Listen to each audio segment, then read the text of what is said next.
राधे राधे, जय श्री कृष्णा। आप लोग कैसे होंगे? आशा करते हैं आप लोग बहुत अच्छे होंगे। और मुझसे मिलने एक दीदी आई हैं और देख लीजिए, और इनका चैनल का नाम, और इनको लोग को मतलब फुल सपोर्ट भी कीजिएगा, प्यार दुलार आशीर्वाद भी बनाए रखिएगा।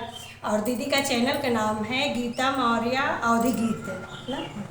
हाँ, गीता मौर्य और आप लोग ज़्यादा से है। ज़्यादा आप दीदी लोग के चैनल का सपोर्ट कीजिएगा। और प्यार दुलार अपना आशीर्वाद दीजिएगा, बहुत ज़रूरी है। क्योंकि दीदी मुंबई में रहती हैं ना। दीदी मुंबई में रहती हैं और यहाँ गांव आई हैं, तो मिलने आ गई। सुनी कि हाँ यहाँ पे कोई बनाता है तो आ गई हैं और गीत गाते हैं। दीदी गीत भी गाएंगी आज, आप लोग सुनिएगा। अच्छा लगेगा तो लाइक कमेंट शेयर ज़रूर कीजिएगा।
और आप लोगों को अच्छा लगेगा, लाइक कमेंट शेयर ज़रूर कीजिएगा। और हमने जो बात बोली है वो बात ध्यान दीजिएगा, सभी लोग से निवेदन है। दीदी आई हैं, बहुत दूर से आई हैं, उम्मीद भी लेके बहुत आई हैं, गाँव में तो मिलने आ गई हैं। फुल सपोर्ट कीजिएगा।